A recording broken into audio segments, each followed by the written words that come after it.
Everyone, wow, you are now attending your fourth session of the Course Creation Summit today. So I would like to thank you for staying with us so far. It has been a full-on morning. We have Tonna now joining us from Wobo, who's going to teach us all about creating interactive workbooks. And this is one of my favorite Thinkific apps for creating expertise and creating workbooks within our student experience. And following on from Rob Gelvin's session that we've just done on creating student experiences that don't suck, this is an amazing tool to be able to have in here. If you are just joining us, welcome. My name is Linda Reed-Enever. I'm the founder of the Course Creators Circle. Tonna is the founder of Course Studio, yes, and Wobo. He is now being introduced to our community the first time. You guys might have met Aaron once or twice before, to talk to us today about creating interactive student experiences and workbooks along the way. I am very shortly going to hand it over to Tonna to introduce himself. I'm going to duck off camera. He's going to duck off camera. And we're going to pop his slides up so that he can show you how to create an interactive experience with a tool that we love in-house here called Wobo. I have just put the link in for Wobo if anyone wants to play along. If you're a course creation student of mine, you know that I'm suggesting that you build these interactive workbooks in along the way. So Tonna, thank you so much for joining us today. Yeah, thanks so much for having me, Linda. Beautiful, fantastic. Well, I'm going to hand it over to you. I'm going to bring your slides up on screen. I'm going to jump off camera. I'll be here if there's any questions coming in from the group, but this is cool. Linda, can you hear me okay? Is my audio coming through?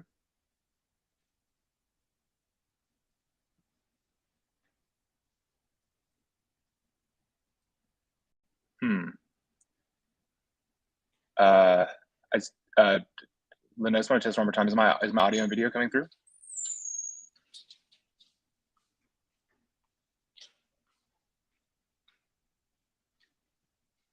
Stacey, I see you can hear me.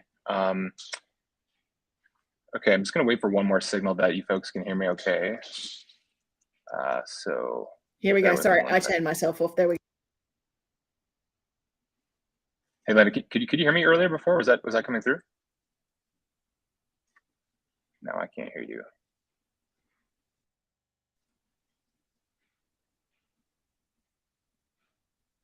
Sorry, now my audio is not working. I can't hear anything else. Here we go. There we go. There. Is that coming through for you? Yeah, that was okay. Yep. And so could you hear me previously, Linda? I could hear you previously, yes. Okay, cool. I'm seeing a few folks saying they can, so hopefully I can jump in here. Okay, I will get to it. Beautiful. Awesome. So first of all, share your screen again, yeah. Tonna. We need you to do that one. Perfect. And Linda, you in the crowd can see my screen as well now? No, not yet. We need you to just share it again. Okay, cool. Sorry, guys. Tech issues. I'm glad everyone can hear us both now. I maybe need more coffee. All good. It's late in the day for me, so I'm like post caffeination, so I should have at least neutral energy here. You guys should be able to see my screen now. Is that all right, Linda? We can see your screen now. Yeah, you're all set. Okay, perfect. Well, yeah. First of all, I just want to commend you for organizing this event, Linda. So much of the friction, I think, is starting an online course. I think you addressed those issues really well in this, so I'm happy to have a small contribution here to share with this crew a little bit more about Wobo and why you built it. So just to start, this is me. My name's Tonna. I'm from Vancouver, Canada. So this is actually where Thinkific is headquartered. Had quite a few friends work there, and it's been an enormous success in our community. I'm actually living in Costa Rica right now, so that's where I'm coming to you from. I started a business called Course Studio about 2.5 years ago, and throughout this presentation, I'll share a little bit about Course Studio because I think there's a lot of valuable context for why we created Wobo. But effectively, Wobo, which is short for workbook, was a product that we built out of pains and insights that so many of our customers had at Course Studio. The last bullet here is I'm an avid reader and I'm very passionate about kind of the intersection of media and technology. So those are topics I just love nerding out about. And if folks are interested in chatting about those, I'm motivated to do that. So here's just a bit of a high-level summary about our agenda. I'm going to share what Wobo is. I'll emphasize and be specific about how I view interactivity and in the context of an online course, talk about some of the pain points that we think Wobo addresses, talk about some of our customers. I will show our product live, and then Linda, if we're cool with it, I'm obviously happy to have some time for Q&A. but that's kind of what we're looking at. We'll go through it. Perfect. Cool. Sweet. So why do we make this? Yeah, I socialized that the Wobo was kind of the child of my agency called Core Studio. And effectively the thesis for Core Studio in our business was always to have a lot of like what I could view as like collisions with customers, work with as many customers in the course creator segment as possible to understand their pain points, understand the issues that their students have. And our goal was to like sell those folks mostly technical services, design and development technical services. And while we were doing that with our agency was to think about what product opportunities might exist so that we could create solutions that were more scalable. And Wobo was by far the most acute issue, addressed the most acute issue that we experienced with our agency. And I'll summarize kind of what those things are. The first thing is that online courses are, from my view, and this is a bit of a straw man, like I think you could, I would be happy to dialogue and have an argument on this, but online courses do a really good job of ingesting information, and they kind of follow the pedagogical approach that like we all grew up with, where like you are issued homework, you are issued exams and quizzes, and then you are to be evaluated on those. And based on those evaluations, you can kind of understand like benchmark yourself and benchmark your performance. My view is that in the digital world, that's not the way we think about learning. Frankly, actually, I think that's not the way we should think about learning at all. Maybe not at all, but certainly I think that paradigm of learning is worth kind of questioning. And Wobo is kind of ideologically kind of aligned with this, which is to say that like we don't really have any way that your students or there's no real sense of evaluation inside of Wobo. Wobo is a note-taking tool. It is a reflective tool, and it's very much just like you would very much like the analog workbook you would have in physical space. It's a place for you to kind of house all of the things that you're learning about a piece of about a course. The second kind of value prop that we heard from a lot of our customers is that they wanted a note-taking place and a reflection place, but they also wanted to be able to brand that in really compelling ways. And we used a lot of off-the-shelf tools that I'll describe later to try to like create something that was really branded and visual. But we knew that there was an opportunity for us to create a tool that would do this a little bit more easily. And one of the tools that a lot of folks use as a substitute for Wobo is fillable PDFs, which are still a great tool. And I think a lot of folks should still use fillable PDFs, but there's a lot of shortcomings with fillable PDFs. Obviously, there's no data, there's no analysis you can do with PDFs, and they're really problematic on mobile where a lot of our students are taking stuff. So Wobo we put a lot of thought into making Wobo responsive across a lot of different viewports and designs. And so that's a big emphasis for us. Cool. Yeah, awesome. I jump into the interactivity benefits. Linda, just for your awareness, I can't see your face on anything. So if I'm good, just keep scooting along. I'm happy to dialogue on any of these points too. Okay, perfect. So maybe being a little bit more precise about what Wobo is. It's an interactive digital workbook. There's two different use cases for how you can use Wobo. I will discuss a little bit of both today, but one is to integrate it really tightly inside of your LMS. So like you might have pre-recorded asynchronous video content, you might have assignments. Wobo can really be embedded and contextualized natively against that content inside of your online course. Our tightest integrations with Thinkific, which I think a lot of folks will have awareness of, but we're building out more integrations with other LMSs. So that's kind of one use case.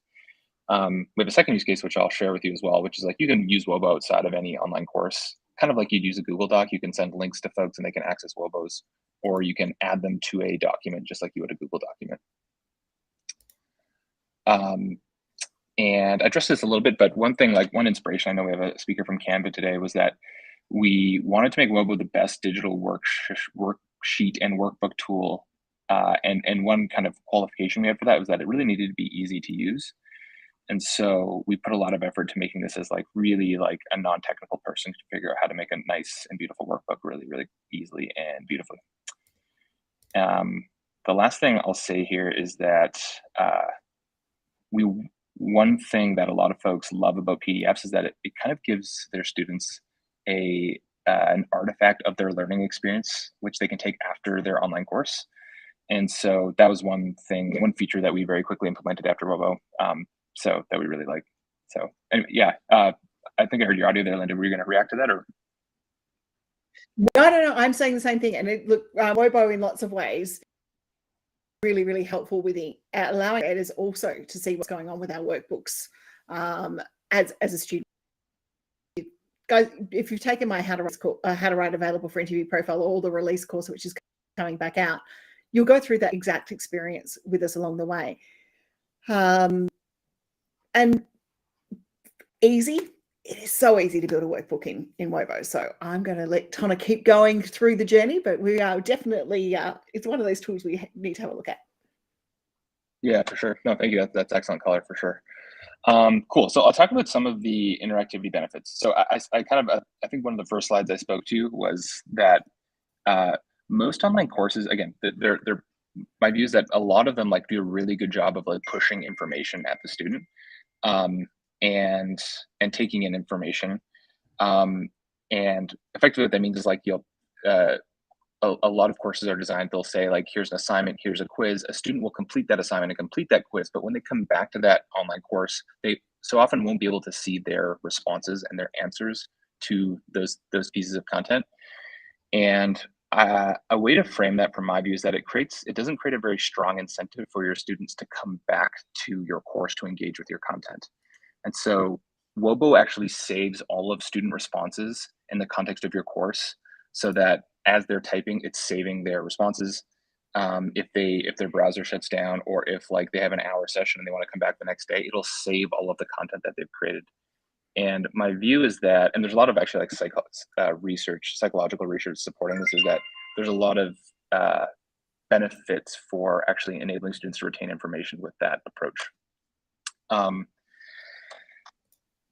Reducing distractions. This continues to be an insight that's just like super valuable. And Linda, I'm sure like you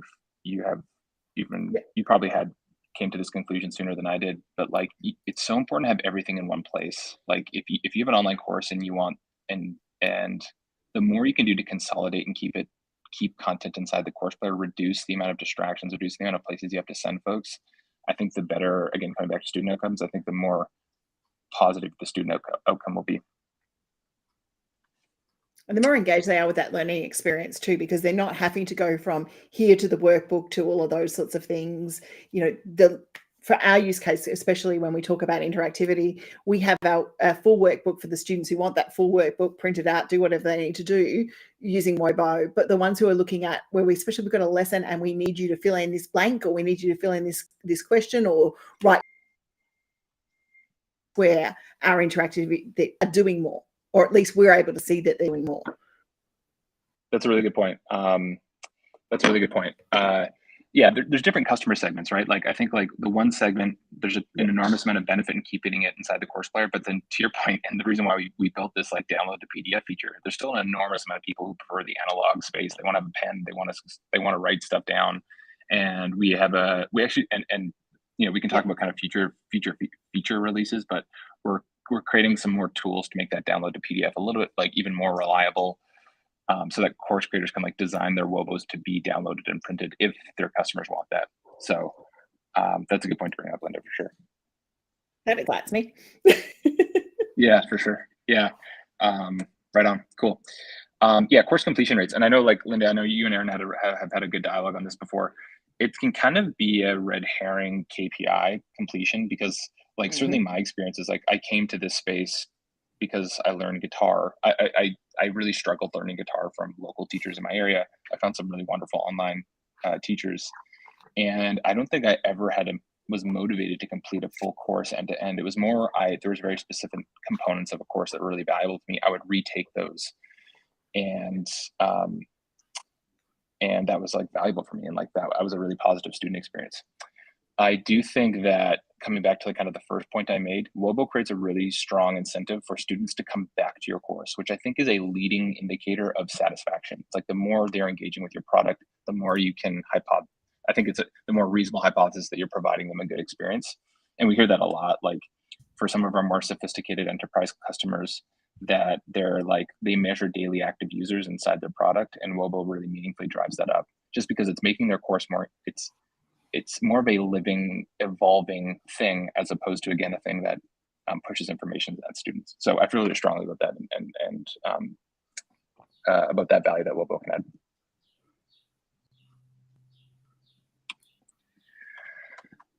Linda spoke to this already, but I'll just add to this.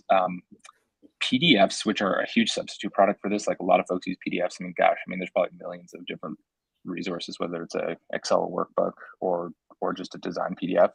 The downside with these is that they're miserable to work with on mobile, and I think all of us should be trying to organize our online courses for a mobile-first audience. It's worth actually just like when you launch a course, just like monitoring that. But again, a lot of folks are taking things on mobile. The second big issue with those is that you can't get any data from this. You can't see like how much are folks completing very specific exercises or specific pieces of content. And with Wobo, we give you kind of full visibility. You can see how students are progressing through their workbooks. You can see how they're answering things. So if you actually want to like review student responses and see how, get a sentiment check on how they're doing in the course, we give you that visibility with Wobo. We're also building some features here to like, if you think that's a privacy violation or if you have something that's sensitive content, we can disable that. But I think for most of our customers, it's just a really nice feature to have.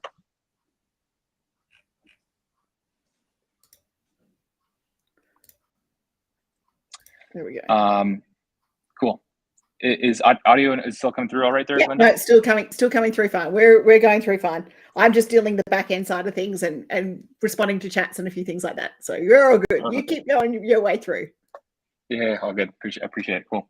Yeah, and this is like a higher order thing, but and I'll share this like with the way our business uses Wobo. Like we use it actually for in a non-Thinkific LMS use case, where I think most folks who engage with online learning, like this isn't like a high school, this isn't a university thing. Some folks maybe are chasing kind of accreditations. I think that's another good use case, but a lot of this is like people looking to like better themselves. And Wobo is just a really good tool to do that. There's this notion of like of state changes, which is like after you have ingested a lot of information, say someone just watched a 5 to 10 minute pre-recorded video, you want them to take an action about something they learned. So like imagine following a video on, again, just to keep using the kind of guitar use case.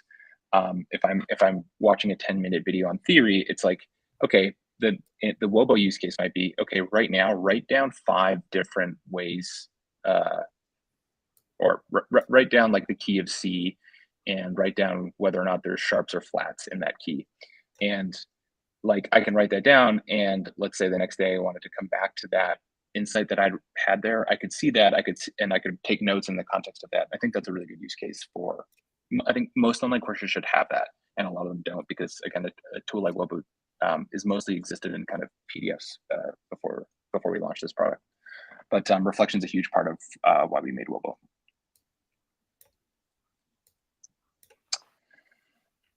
Cool. I'll speak to a bit of the pain points. I can kind of gloss over this because I know I've talked about this already, but like this is kind of like as about as robust as you can make a fillable PDF. One thing that I will address with this kind of slide as well is, imagine you did make this fillable PDF and you had it integrated into your online course, and let's say you had 1,000 folks who had taken this course and you wanted to make one modification to that PDF for folks who had already taken the course. It'd be very difficult to do that.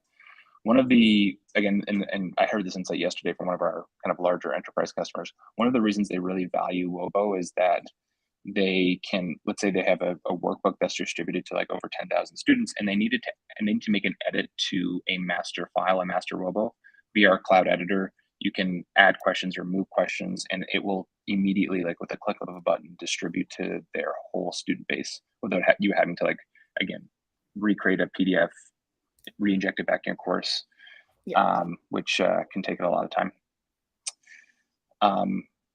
The second thing that Linda addressed, and I've commented on as well, is that, again, like oftentimes you'll need a designer to make a really kind of on-brand fillable PDF, and with Wobo, we make that.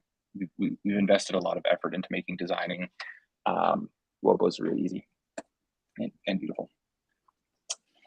For Google Documents, so I mentioned that like Wobo was a product from our agency. I the one tool that we did use a lot prior to making Wobo was Google Documents. And effectively, like what would happen was we would have a lot of our customers would want to create a cohort-based experience. And let's say like you have a sales academy and you have 20 students that you do every 2 weeks. Someone would sign up for Thinkific and we'll use Zapier to send all the folks who had signed up for the course a branded Google document that they could use for note taking that was on brand, that kind of checked a lot of the boxes and a lot of the features that we wanted to make with Wobo. What we've really quickly found was that, and we've talked about this before, is that one, having it integrated, having your workbook integrated in your course players is super, super important. Like students hated having to go back between a Google document and a course player. The second pain point is that branding breaks in a Google document. So like if you wanted someone to write in a very structured area in a Google document, it's going to break the page. It's going to break the formatting and editing that you had. And that was a big pain point. And the last pain point, which I mentioned before, is that, again, if you send out a Google document to 20 people and you want to make an edit to all of them, you have to touch each Google document independently. You can't send an update through a master file and have that distribute kind of across the whole cohort. So those were things we very thoughtfully addressed with Wobo. The last one that we get a lot is like, I had this email last week, is like, why wouldn't I use Google Forms? And it's like, it's been so while since like a lot of folks use Jotform and Typeform, I think, for a similar use case. And the primary thing is that like these things are intended to allow a surveyor to like analyze information. They're not intended for a student to reflect, to note take, and effectively like answers are not saved. So like if a student submits a Typeform, they can't get their information back. And there's certainly a lot of restrictions for like how you can design a Typeform or Jotform. So we do get this objection a lot, but I think it's I think folks who use Wobo really quickly kind of are able to see the value there relative to a form taking tool. Absolutely. For sure. Cool. Cool. So a couple of the things that we're really focused on in terms of the instructor experience. So like this is like to the crowd that like we're speaking with here, like course creators, are kind of North Star, some of the North Star values we had for the product. So the first thing, like really easy to build, really easy to update. Again, like we want someone who's like no technical skill to be able to do this. Protecting IP is something that comes up for us a lot. We have a lot of customers both on our agency and for Wobo who this is like a meaningful thing for them, right? Maybe they wrote a book. Maybe their whole livelihood is kind of based on the knowledge and the content that they share on the online course. So we have quite a few features in Wobo that help to protect intellectual property. You can see student progress and responses, and we have a bunch of new tools for team collaboration. So like if you want to have, different folks participate and review Wobos, you can do that. There's like partner support, a partner, there's owners who kind of own the workbook. And if you want to partners kind of help edit and manage your Wobos, there's features for that as well, which has been helpful for a lot of different use cases. Cool. Sweet. So the kind of framing here was like from the vantage of the instructor on the student experience, because like we kind of view Wobo to have two different customers, right? We kind of have like the course creator, which is like this audience, and then there's your customers, the student experience, and the value that they and the experience that they have. So the first thing is that what I really love about Wobo is like you might have, whether it's Thinkific or another course player, you might have a 15 module course, and let's say that you wanted each one of those modules to have a Wobo component. You could embed sections of your Wobo into your course player, but at the end of that student experience, that student could download their whole Wobo to PDF, and they could take that whole thing away from them. One of my partners at Course Studio used to work at a company called Masterclass, which is like a well-known e-learning provider. And one insight they got really early in their business was that this notion of like tangible artifact of learning experience allowed them to charge a lot more because the perception of value is so much higher for the student. And Wobo just like kind of does that on steroids, which I really love. So it's how we use it. Yeah, for sure, Linda. Yeah, for sure. Yeah, that's how most folks do. And we like maybe we would have hypothesized that before we launched, but it's definitely been like very validated, that use case. It's super accessible. So Aaron, who is our lead PM on this, definitely kept reinforcing this to us, and we've gotten a lot of feedback on this too. But like everything is kind of available and can be read by screen readers, so that's kind of an important piece. This third bullet, which I've touched on a little bit, is the mobile learning. I can't it's like the one thing that's shocking to me is like how high adoption PDFs are, even in the mobile context, because like they're just so frustrating to work with. Like I can't remember ever having downloaded a PDF on my mobile phone and using it. Wobo is like really mobile optimized, and again, really can enhance that mobile student experience, which is helpful. It's obviously just as like on web, it's wonderful as well, but I think that's one way it really differentiates. And then this last piece is the seamless course experience. I can't overstate like getting everything consolidated into one view is just better. You want to reduce complexity for that student, and Wobo's integration with the LMS is a really useful thing. Anything to add to this, Linda, or does that cover? No, I think Tyler's got it 100%. And guys, you know, the big thing in with this process and in this journey about creating interactive experiences, and why we chose Wobo, not just because, you know, they're partnered with Thinkific and all of those sorts of things, was to allow our students to get an experience. That mobile accessibility was a big one for us, but also the ability to be able to collate the work in the final effect, but also deliver the workbook in a way that would allow these students to engage with it as they were taking on the content.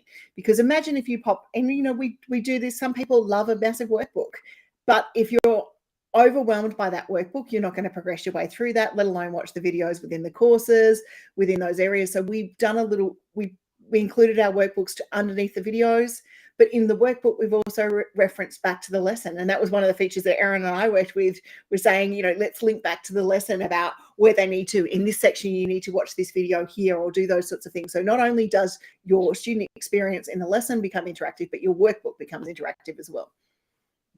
Yeah, big time. Full summarized for sure. Big time. Cool. So I'll speak a little bit to some of our customers and that we're really proud of. And I had a couple I wish I could share today, but they're not quite live yet. But I will share a couple things. So the first is the Obama organization. So this is actually for one of their products called My Brother's Keeper Alliance.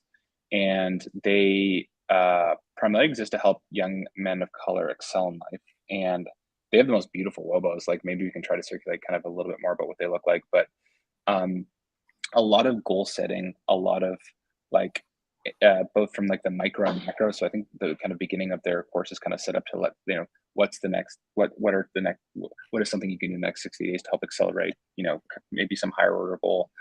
A lot of their students are interacting with Wobo on a weekly basis, and it's something they're coming back to. Really good use case for Wobo, and they've been a really great customer and partner for us. So pumped about them. World Relief Foundation, global humanitarian organization. I think this is a name a lot of folks will work with. This is an interesting one. Use it a lot for culture training and team onboarding. One of the things I love about making tools for course creators is that like the use cases are just, again, stuff you wouldn't necessarily have hypothesized. They're using it almost exclusively for onboarding, like helping folks walk them through how getting up to speed with like working at World Relief. I don't know, Linda, have you seen this use case as well? Or? Oh, absolutely. And we've used it for different things like onboarding, but also coaching programs and those sorts of things to guide people through that. So there was big use cases that we saw, not only just within our courses, with Wobo as well. Yeah, big time. Cool. This is one of my favorites. This is like with one of our in our agency, we work with a course creator named Kat Norton, who's kind of public facing, known as Miss Excel. Really wonderful human being. Like she's an extraordinarily enthusiastic person. If you want to follow her on social media, she's Miss Excel on TikTok and Instagram. And the use case for Kat is that she adds a lot of free resources for her customers in the form of Excel spreadsheets and shortcuts to using different Excel macros for kind of being more productive with your keyboard using Excel. And she uses it basically for that use case. So effectively, she'll have a list of different shortcuts you can use to be more productive in Excel, and she uses Wobo for that. And when she wants to add new features to her Wobo, she can do that with just a couple clicks, as opposed to having to like find a PDF, upload it to all of her courses, which has been really great for her. So also just will plug Kat's content if you want to get better at Excel. She's really excellent. DailyOM is, again, another customer in our agency. I think they are they utilize Wobo almost as much as anybody. They have tens of thousands of students.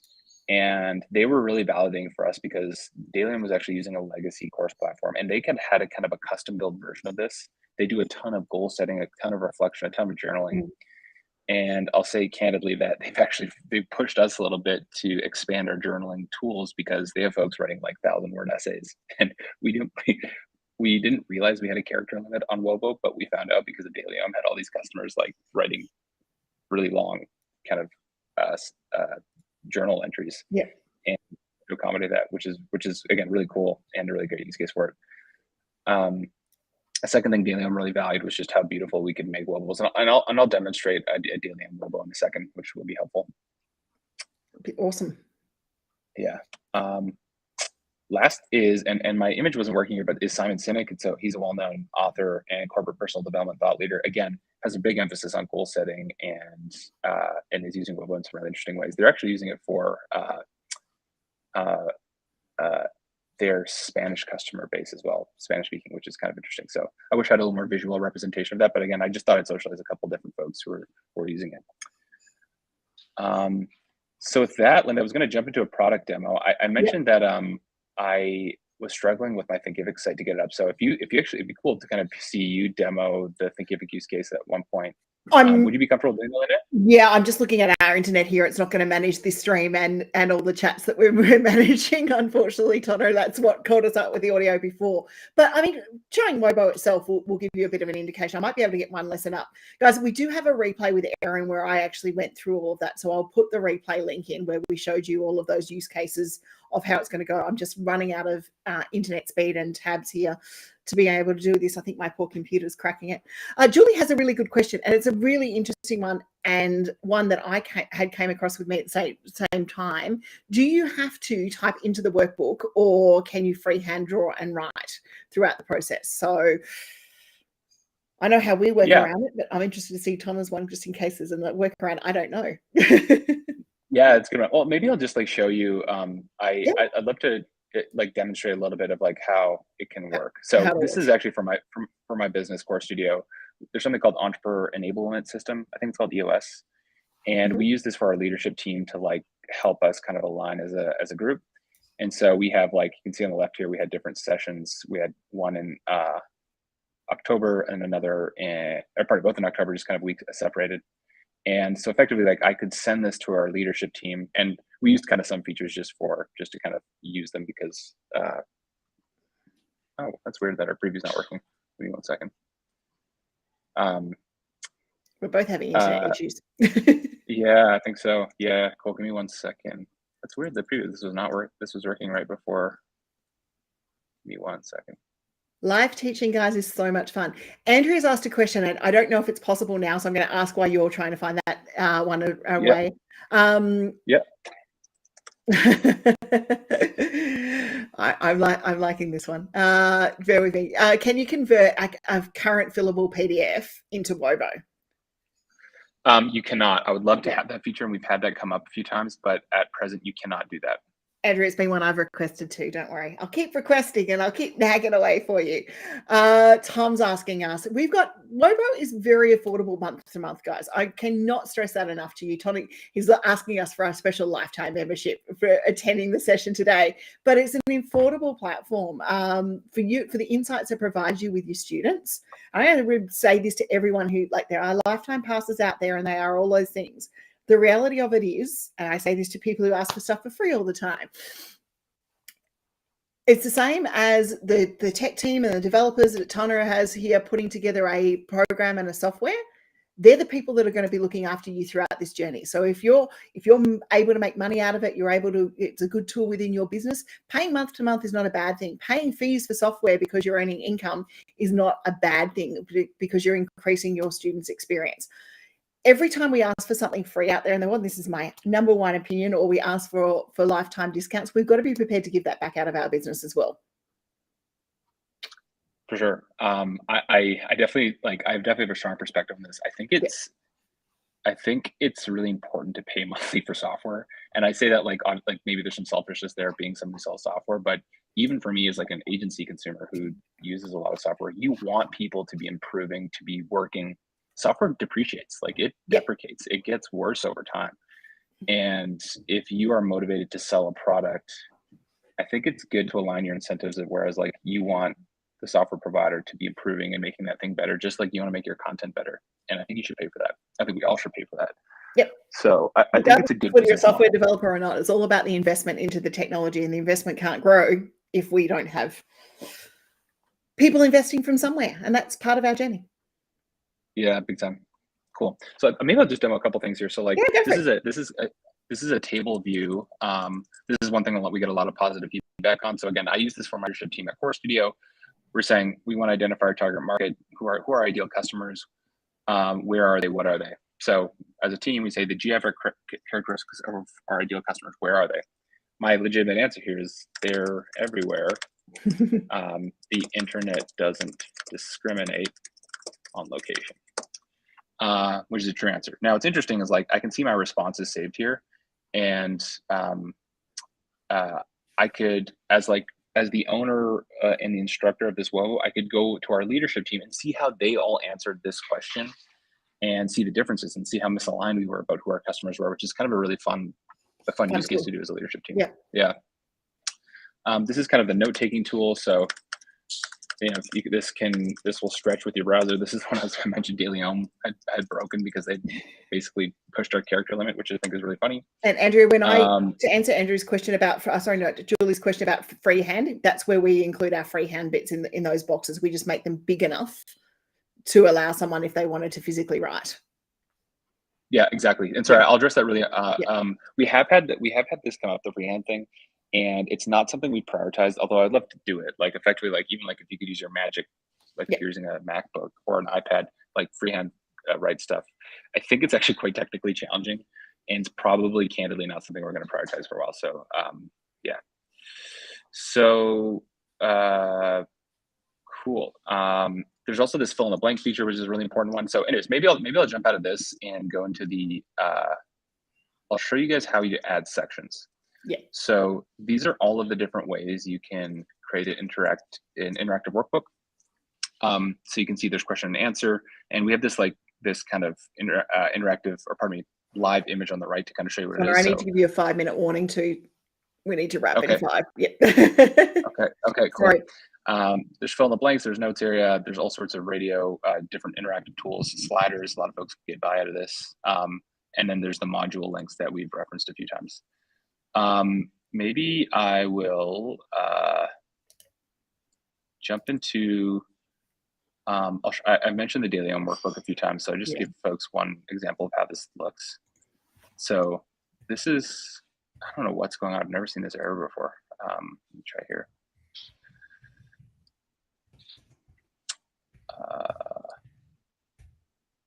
Bear with me 1 second. Okay, maybe I'm not going to be able to demo it in the preview version, but basically they were completely able to align their brand values to and their visual identity inside of Wobo. So like when this is embedded in Thinkific, they asked us like, hey, listen, can we just use Wobo instead of Thinkific, which is kind of a funny thing for us to hear. But because their visual design team wanted so badly for this to be like the whole course player to look like this. And obviously for a number of reasons that just wouldn't make sense, but that's maybe one.